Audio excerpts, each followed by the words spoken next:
querendo colocar só num papel de alguém que sente pressão, mas é inevitável falarmos um bocadinho sobre esta parte da pressão que existe da arbitragem.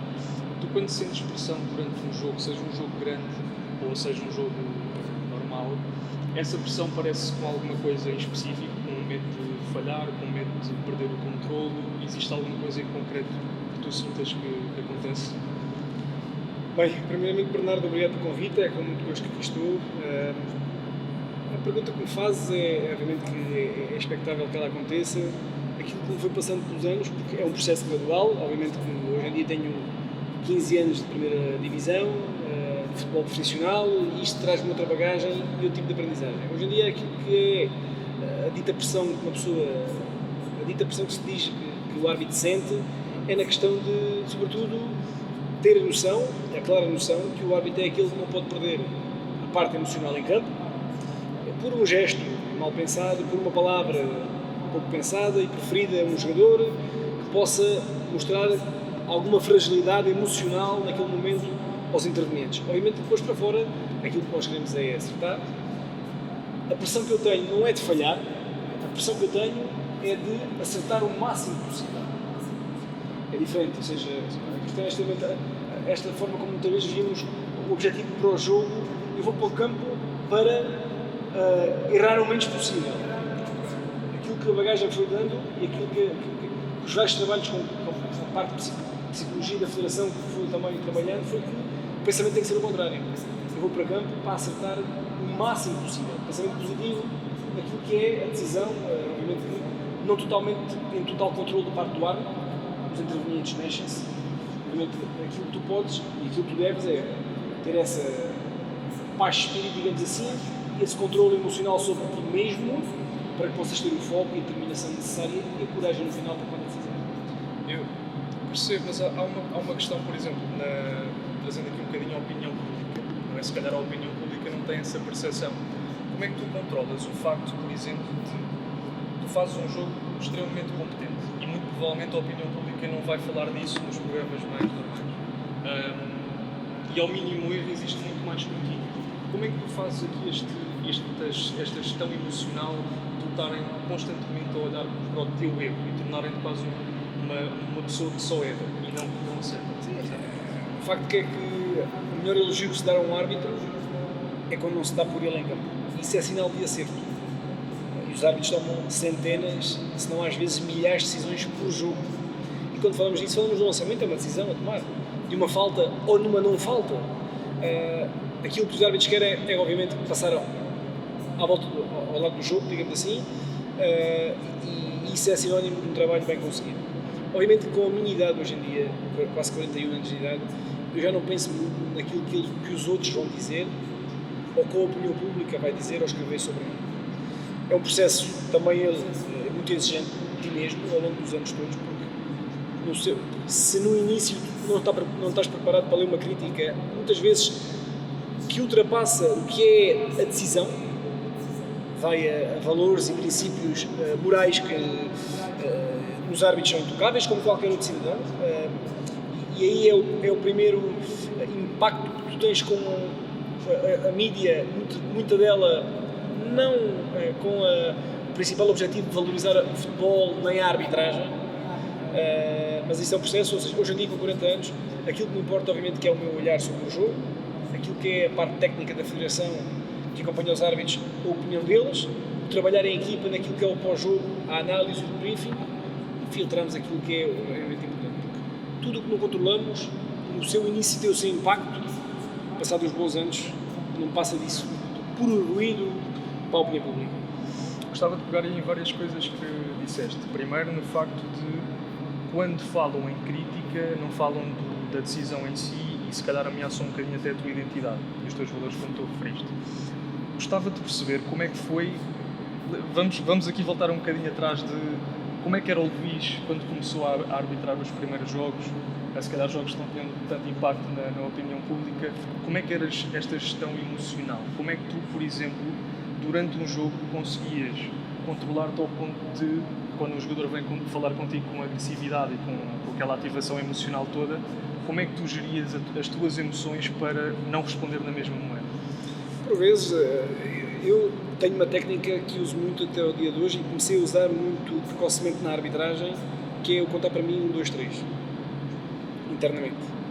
O jogador vem e eu estou 2, faço a minha contagem interior, que me leva a não responder de seguida. E isso muitas vezes, no seu início sobretudo, evitou muitos males maiores. Para mim, porque depois no final do dia, a fotografia mal pintada é a do árbitro. Porque há assim uma ideia na sociedade, no geral, em que o jogador pode falar da forma como entender para o árbitro, para o treinador, para o adepto, mas se há alguém que lhe responde na mesma moeda, sobretudo o árbitro, a imagem é terrível. E então foi uma das técnicas que aprendi a mim mesmo, uma contagem interior, muitas vezes mais prolongada até, porque o jogador persiste no seu comportamento, e pronto, serve para colocar ali uma almofada, digamos assim, entre nós os dois, em que depois eu também percebo que não há interação da minha parte, porque provoca comportamento, o comportamento gera comportamento. E se o árbitro for à mesma moeda, isto daquilo que é a generalidade das confrontações. Obviamente que há momentos em que contagem nenhuma serve, em que o árbitro tem que mostrar que chega. Tu podes tudo, menos, cá está, porque falámos de uma linha de valores. Aqui é uma linha que separa aquilo que é o protesto normal de uma decisão, a contestação pacificamente, faz parte do futebol, daquilo que é já uma falta de respeito e até essa mesma atitude do jogador colocar em causa a autoridade do árbitro em campo, que é mais grave. Porquê? Porque os jogadores todos pressentem que um momento desses para um árbitro é um momento que belisca aquilo que é a sua autoridade em campo. Se acontecer precocemente num jogo, ou se hoje em dia também as equipas fazem scouting sobre os árbitros, ou seja, eu quando vou para um campo, as equipas já sabem mais ou menos como é que eu sou. Porquê? Porque a estrutura dos clubes já tem alguém a trabalhar para a arbitragem que diz, olha, vamos ver cá o Judinho, atenção ao temperamento dele, atenção à questão da disciplina, ele é uma pessoa que deixa jogar, ou marca muitas faltas, o que seja. E eles têm algum conhecimento meu, ou seja, se eles percebem numa fase inicial ou em momentos mais conturbados da minha carreira que eu emocionalmente não sou uma pessoa estável, ou que não tenho autoridade em campo, os jogadores por inerência, os mais experientes tentam tirar o fruto disso. Tu sentes que essa ideia é muito interessante, que é, tu sentes que os árbitros têm sido treinados a normalizar coisas que não deviam ser normalizadas dentro do jogo? Eu estou a perceber a tua pergunta e faz todo sentido, é muito pertinente. Eu não direi treinados para colocar coisas anormais como normais em campo. O que os árbitros fazem e têm de trabalhar nesse sentido, e as novas gerações, obviamente que é um trabalho, a parte da psicologia nem sempre existe da forma como existe hoje, presente na arbitragem, portanto é claramente uma valência em que o árbitro tem que trabalhar e a própria Federação trabalha muito bem nisso, é dar ferramentas a um árbitro para que ele também perceba que há momentos que não vale a pena queremos ganhar uma guerra. Primeiro temos uma arma disciplinada. Podemos exercê-la em momentos que, em vez de falar, discutir e normalizar, mostrar um cartão amarelo, ou se for uma coisa mais grave, uma coisa um cartão vermelho, não é? Mas também, muitas vezes, esses confrontos ditos com os árbitros, esses comportamentos, são momentos em que o árbitro, como há pouco estava a falar, momento de afirmação também do árbitro, em que a parte disciplinar torna-se por ser a mais fácil. Tu não te queres chatear, tu não te queres, não queres desgastar. Pum, cartão amarelo, está a falar. O cartão amarelo, na minha ótica, deve ser o último recurso. Num momento desses, às vezes vale mais o jogador ser, entre aspas, responsabilizado de forma muito pública por parte do árbitro, a dita chazada que o árbitro lhe possa dar, uma dita reprimenda que o árbitro possa dar publicamente no estádio, que os jogadores não gostam. Mas se esse momento for bem feito, com as ferramentas e o comportamento emocional normal, digamos assim, o árbitro não só ganha aquele jogador, como ganha o jogo a partir dali da parte da autoridade e daquilo que é a sua imagem dentro de campo. São momentos muito importantes para o árbitro, são momentos também de muita exposição. Porque a vez que um jogador vem para ti, as câmaras ficam entre ti e o jogador. Não ganham os dois. E se não ganham, há um que vai perder. Pelo menos aquela imagem de fragilidade. De, olha, consegui chatear, virou as costas. o contacto ocular, muitas vezes, o facto do simples hábito de olhar para o chão e não olhar para os jogadores, são momentos que podem fragilizar muito a imagem. Achas que, não sei, da parte dos árbitros ou da parte dos jogadores não existe muito espaço para a vulnerabilidade? De dizer, por exemplo, durante o jogo, olha, eu admito que neste lance aqui estive errado, ou sentes que não existe espaço? Assim, da parte dos jogadores, sou sincero, pouco aquilo que é a minha experiência, atenção. Há jogadores muito humildes, há jogadores que são capazes de ter algum comportamento, alguma palavra bem concedida e depois no decorrer do jogo, uma passagem por mim ou um momento de um médico entrar em campo, de um momento de uma conversa muito privada, dizer, olha, desculpa lá, excedi.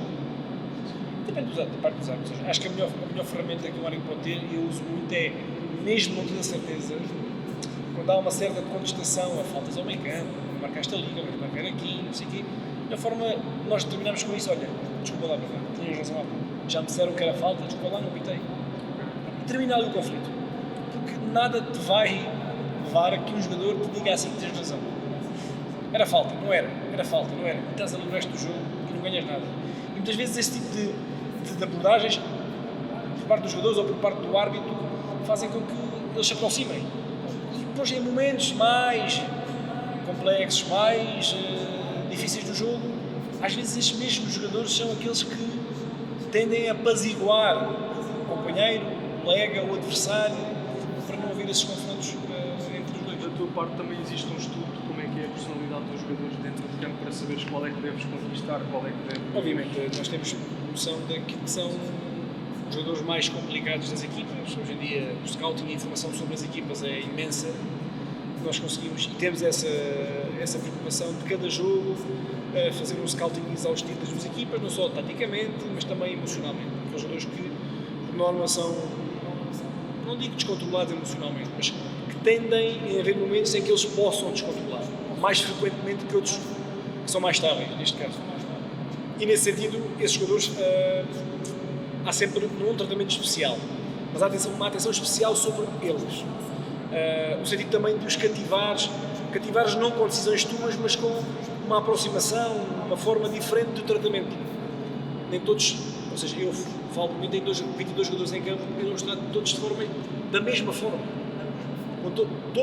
Respeito todos, mas há jogadores que eu trato mais privadamente, há outros que têm a preocupação de estar mais próximo dele com mais frequência, dando-lhe algumas palavras. Há outros que sei que não querem conversa, portanto não vou conversar. Portanto, para não haver atritos e aqueles que estão mais complexos, mais difíceis de gerir, os possa ter sempre sob controle. Eu acho que isto é particularmente importante, porque acho que seria um bocadinho a ideia de um árbitro é só alguém que toma decisões.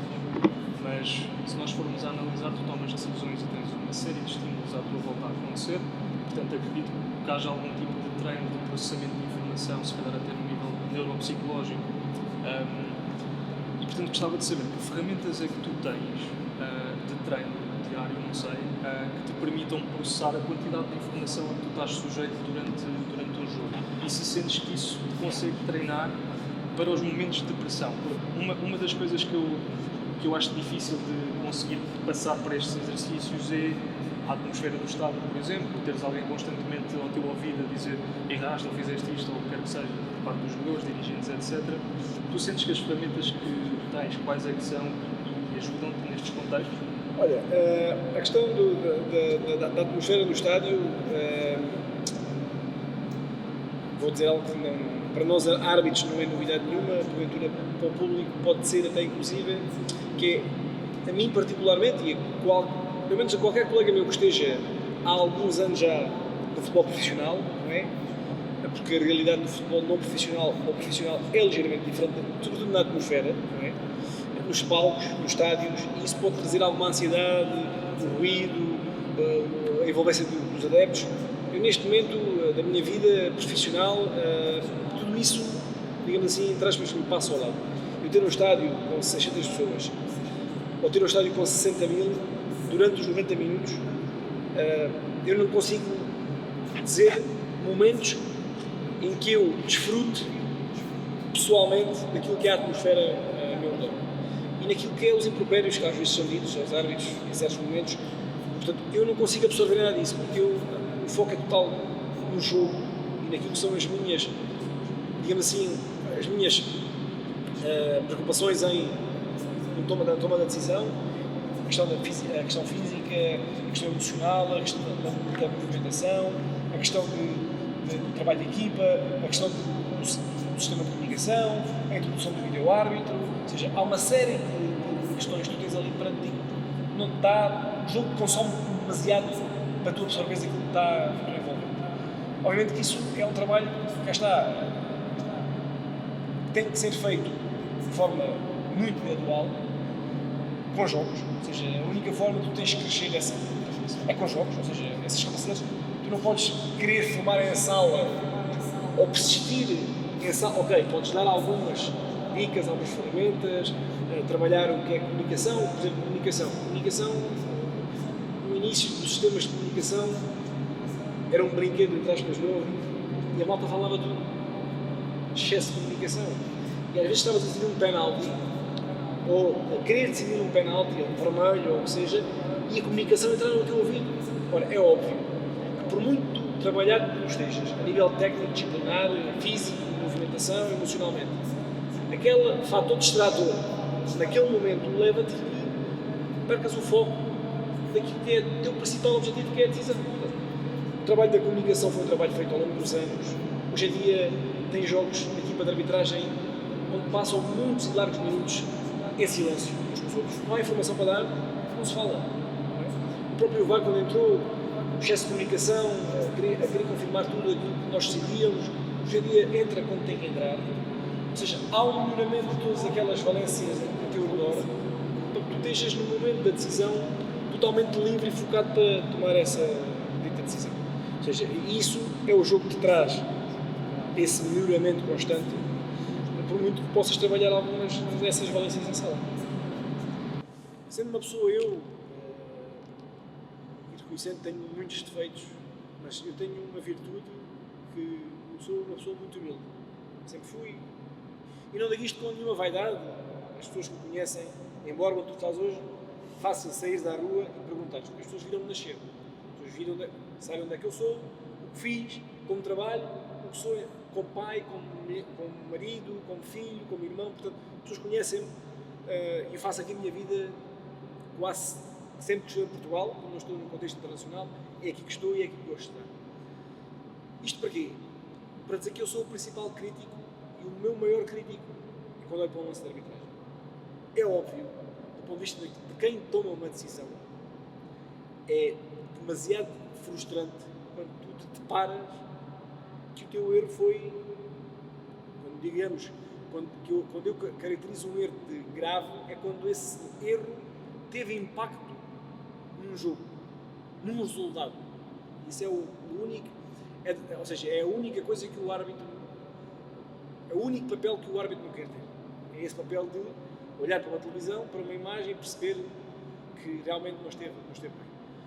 Aquilo que é a opinião dos clubes, vamos a trocar naquilo que é a opinião dos mídia, do que seja, com todo o respeito que eu tenho por todos.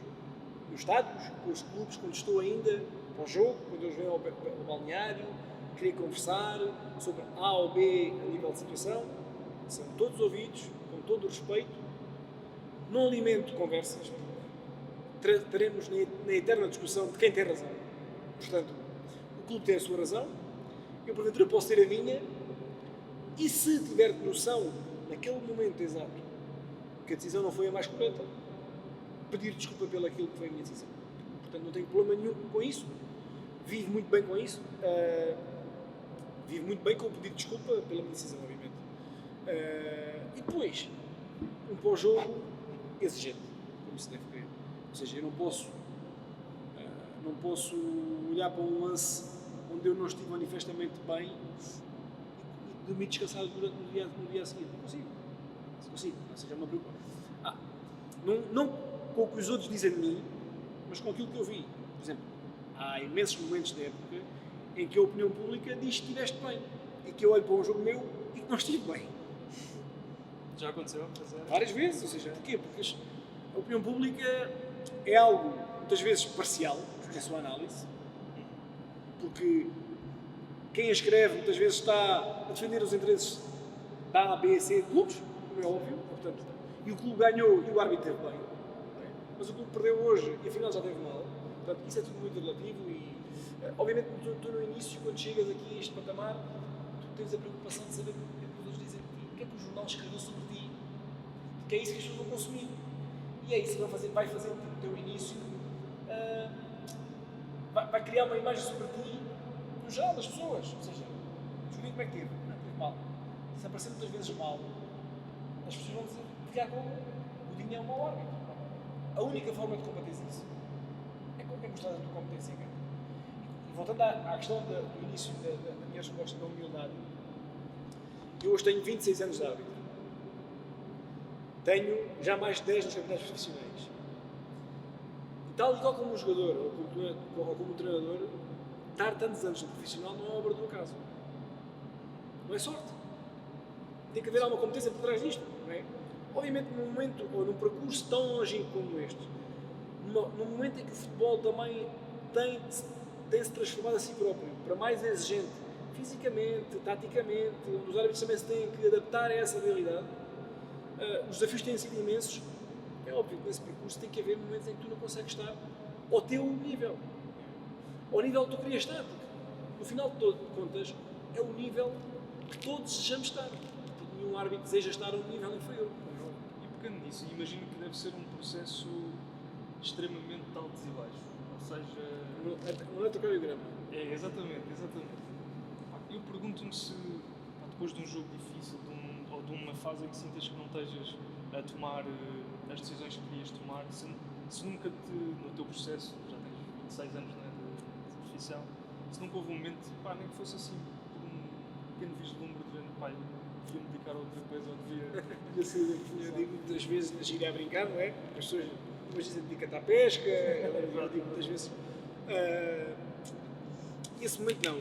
Houve momentos da carreira que, porventura, tendo em conta o barulho, o ruído e algumas situações terem ganho uma escala considerável na minha vida, inclusive marcado a minha família para essas questões, houve um momento ou dois que pensei se valia a pena continuar.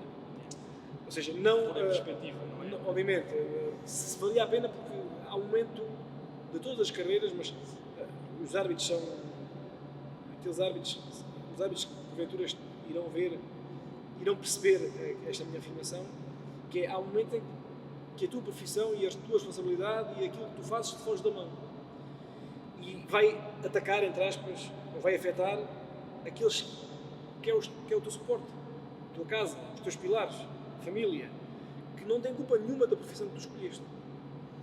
E esse é o momento em que tu, quando acontece isso na primeira vez na carreira de um árbitro, todos os árbitros o fazem. Há um momento de introspeção. Não é para dizer a tua opinião à tua mulher ou à tua mãe se vale a pena continuar. Porque aquilo que eles te vão dizer, tendo em conta o conhecimento da paixão que tu tens pela arbitragem, é dizer que continua. Não é?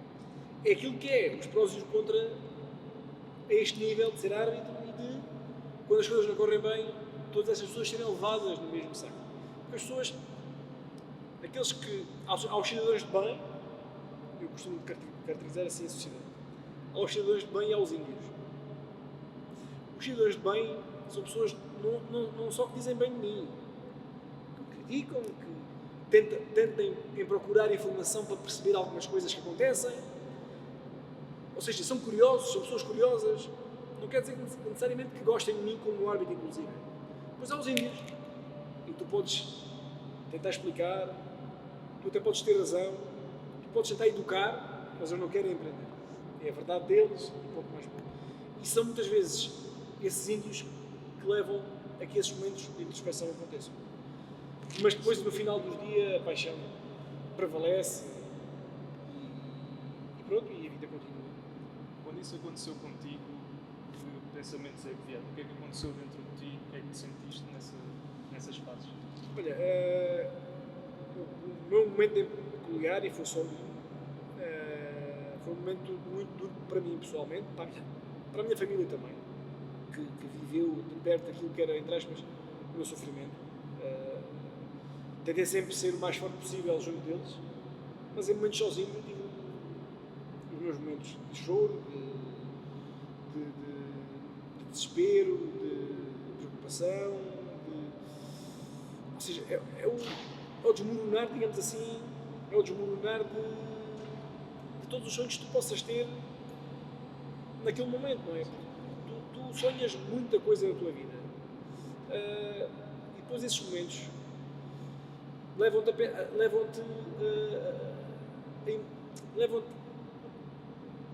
a pensar que não vale toda a tua entrega, toda a tua dedicação, porque no fim de contas há pessoas terceiras que são afetadas por isso, porque essas pessoas, quando nos querem fazer mal, a mim, como árbitro, a ti, ou outro qualquer, muitas vezes não te atacam a ti, porque sabem que tu, às vezes, grande parte das vezes, vais-te conseguir defender. Atacam aquilo que é as tuas fragilidades. E realmente foi um momento muito duro, mas que está.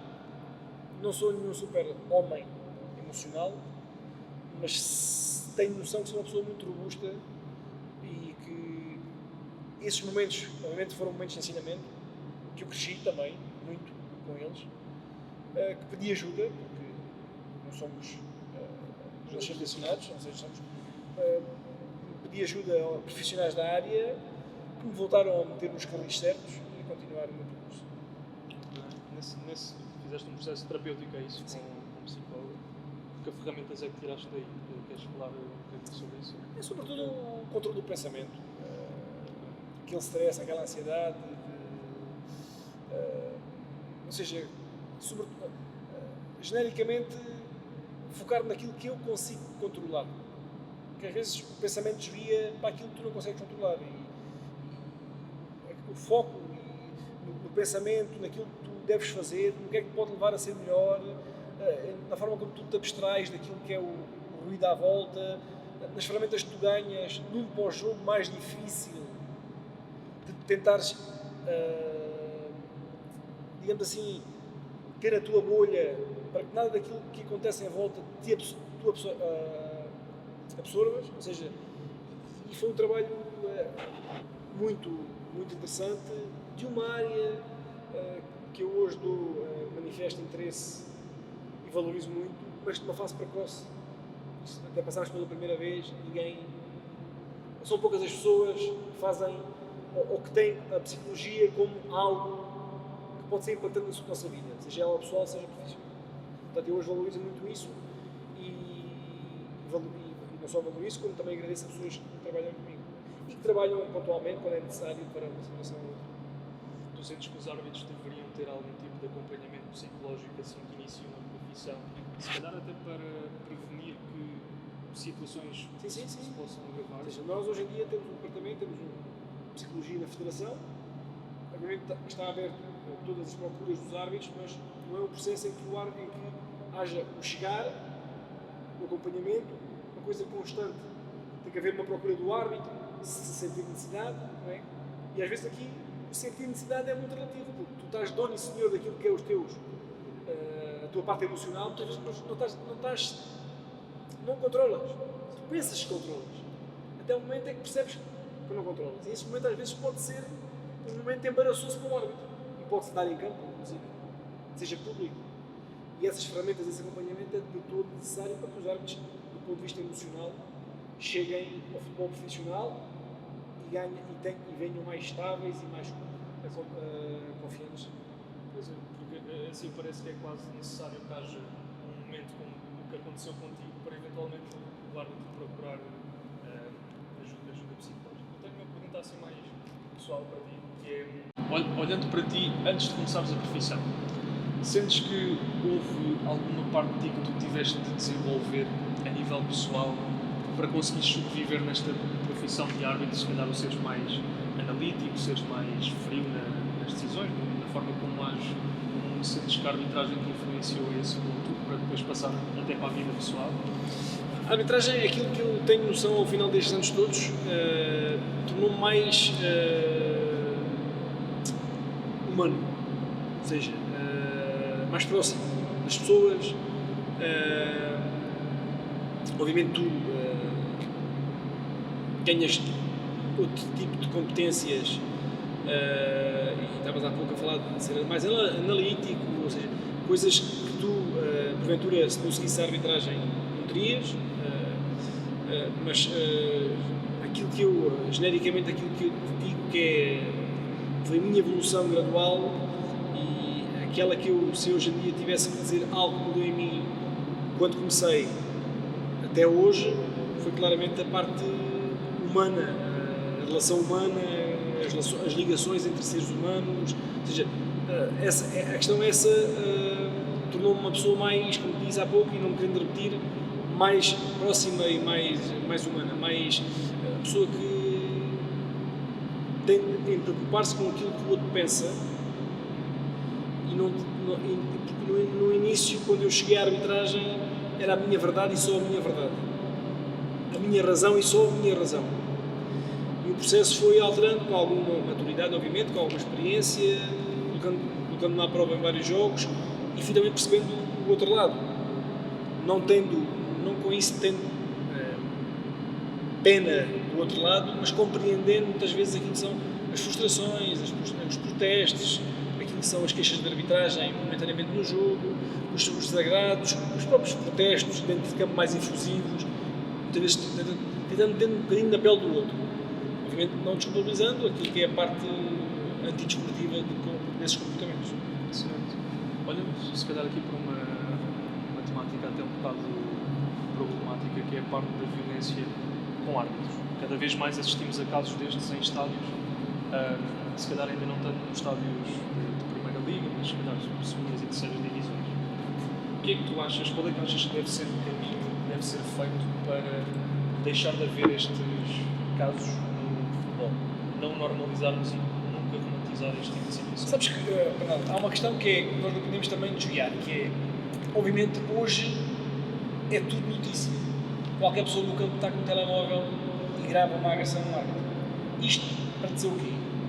Que, porventura, no passado, elas assistiam, se calhar, até mais. No contexto de futebol, aquele futebol distrital, mais emocional, mais efusivo, mais aguerrido, digamos assim.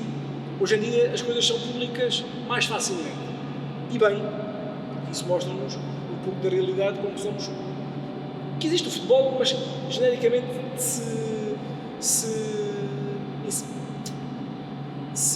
ou seja, se espalha pela sociedade, em todos os setores, e nós facilmente hoje vemos alguém numa escalada à briga com alguém chega a um café, calma de palavra e começam a discutir. Portanto, aquilo que essas imagens ou que essas notícias têm dito é que há um continuar das agressões.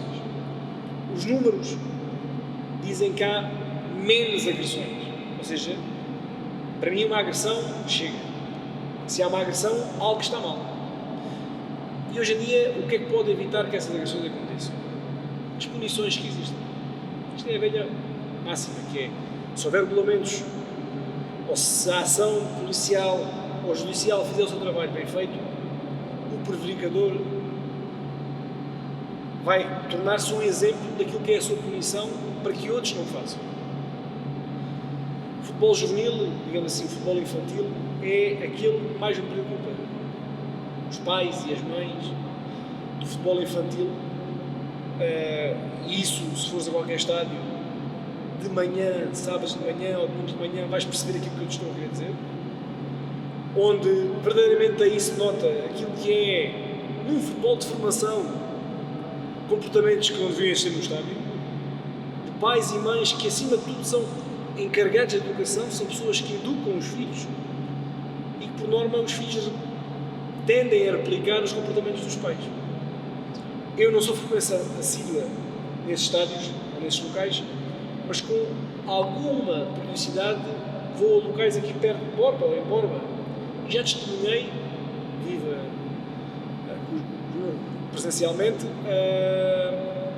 alguns comportamentos menos corretos de pessoas que no dia a dia são pessoas tranquilas e pacíficas. O futebol tem uma particularidade que puxa quase pelos instintos tribais das pessoas, não é? Sim, muitas vezes até costuma-se dizer, isto é algo que se diz muitas vezes, que as pessoas levam de casa ou da vida profissional para o estádio ou para o campo os seus problemas e que ali vê uma forma de se libertarem olhando ou focando naquilo que é o papel do árbitro, muitas vezes também ele, 14, 15 anos, em formação, como os jogadores estão a crescer e a aprender a jogar nessas terras idades, está o árbitro também que chegou agora à associação e está a ter os seus primeiros jogos e tendem a ter esses comportamentos manifestamente infelizes, que de vez em quando terminam em confrontos físicos e que obviamente que deixam marcas naquilo que é não só o árbitro que ali porventura se possa ter perdido, mas os danos que se causa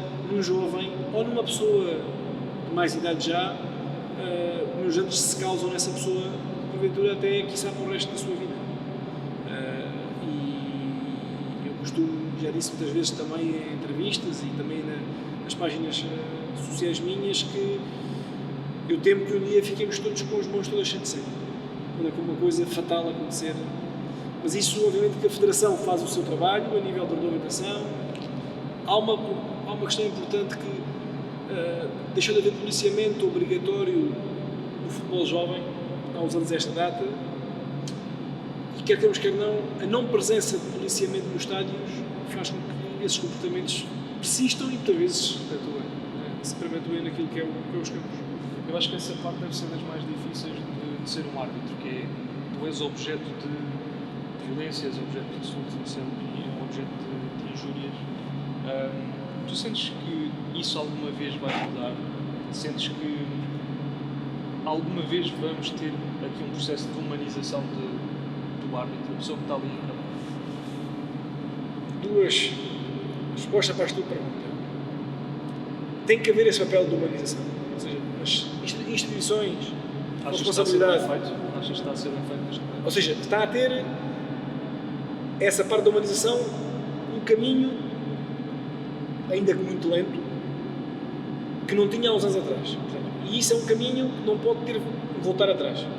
Tem que ser um caminho cada vez mais aberto, com a arbitragem a sair da dita bolha e que as pessoas conheçam na sua essência o árbitro, o que está por trás do árbitro. Porque, inevitavelmente, as pessoas que te conhecem ou que têm essa oportunidade de te conhecer, ainda que não gostem de ti como árbitro, possam, em momentos de alguma frustração ou de tristeza contigo ou com as tuas arbitragens, ser mais racionais na crítica que te fazem a ti, enquanto profissional. Porquê? Porque já conheci o Luís Godinho, sei aquilo que ele é e já não lhe coloco na pessoa dele algumas coisas na minha cabeça que eu tinha como intenções, maldades, percebes? Porque ao conhecer da pessoa. E isso é um caminho que não só as instituições próprias, federações, associações, conselhos de arbitragem estão a fazer, como eu, com opinião própria, e isso é algo meu, os árbitros. Olhamos para esta realidade e percebemos que nem todos os árbitros querem ter redes sociais, e isto não é uma crítica, é uma opção, porque uma rede social de um árbitro, como deves imaginar, não é uma rede social de uma rádio ou de uma página de roupa, não é? Como podes imaginar, e que há momentos em que uma rede social de um árbitro se torna um problema para ti, não é? Que queres ter a tua vida, queres partilhar algo com os teus amigos ou com os teus seguidores ou conhecidos e de repente torna-se uma chatice, não é? E aquilo que é um objetivo de vida meu, desde ter idade, mas agora mais presentemente também usufruindo daquilo que é o estatuto que eu tenho, o lugar que tenho no futebol, é chegar ao coração das pessoas, humanizar, e através da minha rede social faço frequentemente, sem qualquer tipo de problema, e frequentemente até inclusive abri a página pública, ou seja, era privada até há cerca de 2 meses atrás, tomei a decisão consciente de abrir, foi um processo gradual também para mim, porque depois há um verso, dentro dessa parte da humanização, eu não deixo ninguém sem resposta. E há dias, há semanas, há meses muito complicados de repor toda a correspondência que for recebendo. Obviamente que abres a mensagem, só há palavras obscenas, é um bloquear e eliminar, sai. Já nem sequer me preocupa, já ninguém te chateia. Mas quando há ali uma simpatia, uma pergunta de lei de jogo, uma curiosidade, eu respondo sempre. Respondo sempre. Não há ninguém neste país que me tenha escrito e não tenha obtido resposta minha. Hoje em dia mais usual é os miúdos convites para dar os parabéns. Eu torno-se muito giro. O vídeo, dar os parabéns ao Bernardo, muitos parabéns. Mas é muito giro porque a interação é esta, ou seja, consome algum tempo. É algo consciente, é algo que faço com muito gosto, com muitas surpresas. Por exemplo, há dias tive um filho que pediu, que o pai gosta muito de mim, vai fazer 50 anos, e estou-lhe a fazer um vídeo para o mês de julho, dar os parabéns. Ou seja, esta parte das pessoas me conhecerem e de me procurarem, e nesse processo todo há pessoas que não gostam de mim como árbitro. Atenção, isto é legítimo. Como profissional não gostam de mim. Mas depois, a parte desta aproximação, desta abertura às pessoas, e perceberem que, ao fim e ao cabo, o Luís Godinho é uma pessoa como todos os outros. Tem uma família e que demonstra um pouco daquilo que é o seu dia-a-dia, sobretudo da forma como trabalha para ser árbitro. Ou seja, o Luís Godinho não faz o saco à sexta para fazer o jogo ao sábado. Há um trabalho como jogador, porque muitas vezes ouve-se este chavão que é: este para aqui dá cabo de uma semana de trabalho. Eu trabalhei também a semana toda. Eu trabalho muito, eu e todos os meus colegas, mas eu falo por experiência própria e por conhecimento próprio. Eu trabalho muito para chegar ao sábado ou ao domingo.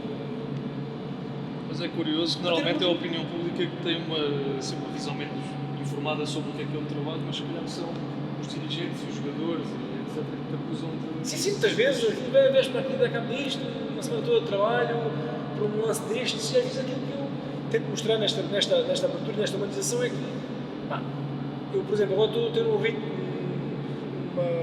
uma prática que é, tendo em conta as temperaturas altas no Alentejo e a questão familiar, da minha esposa trabalhar e ter horários para cumprir, a única forma de eu treinar é levantar às 5 da manhã e começar a correr às 5h30. Treinar às 5h30. E tenho posto, desde que comecei a pré-época, vai na segunda semana, todos os dias uma story, quando o sol nasce no estádio, estou a treinar, uma story, ou já um salto no gravado. E as pessoas, muitas delas, dizem: mas como é que tu consegues? Ou seja, porquê? Porque às 7 da manhã a minha esposa sai de casa para trabalhar, para o hospital, é enfermeira, eu tenho que acordar os putos, tenho 2, despachá-los para às 9 estarem na escola, não é? E depois, às 9, 9h30, no Alentejo, treinares, já não é treinar, é bronzear. Mas não consegues treinar, não consegues. E então, é esta realidade de vida que as pessoas percebem depois, no final de contas, que ele até trabalha. Mas às vezes as coisas agora é bem, mas isso... Só quem não erra é quem está no sofá a olhar para a televisão. Pá. Eu acho que é muito inteligente da tua parte até tu mostrares às pessoas que existe um trabalho por trás de todas as decisões que tomas, etc. E acho que, enfim, muitas das pessoas estão-se um bocado, ou nem sequer querem seguir a tua página, não se dão ao trabalho de ir procurar. Acho que essa também passa muito por aí.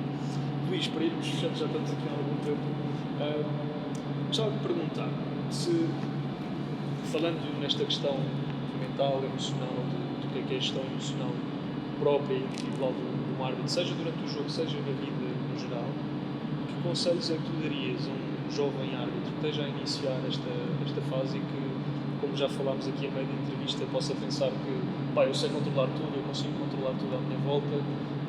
Que conselhos é que tu davas a alguém nesta situação?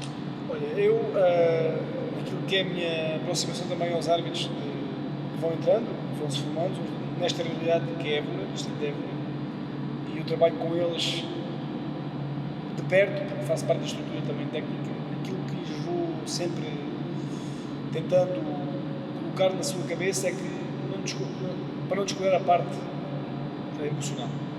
Ou seja, há uma preocupação dos árbitros com o querer estar bem fisicamente, há uma preocupação do árbitro em querer estar técnica e disciplinarmente bem, com conhecimento de lei de jogo, com visionamento de vídeos, com decisão, mas não há ainda uma consciência daquilo que é a importância da psicologia nesta questão da arbitragem.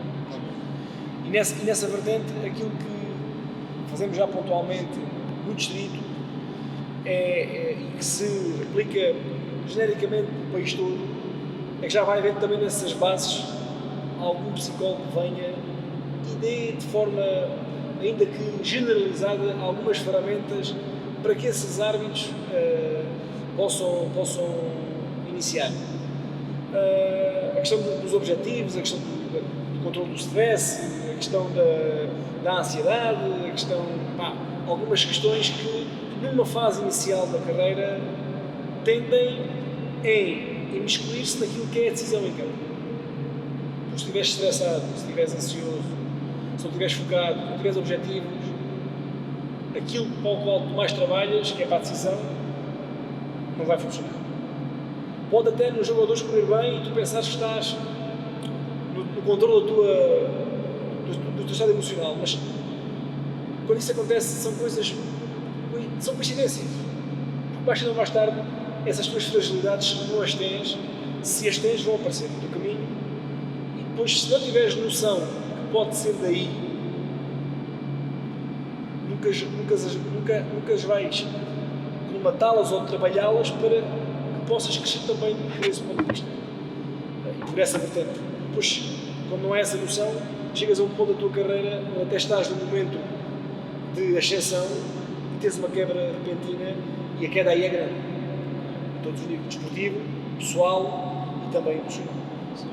E acho que isso também faz parte do processo, que é também as pessoas têm esta ideia de que para haver saúde mental não pode haver nenhum tipo de sofrimento ou nenhum tipo de baixos na nossa carreira. Luís, muito obrigado por teres aceito aqui este convite.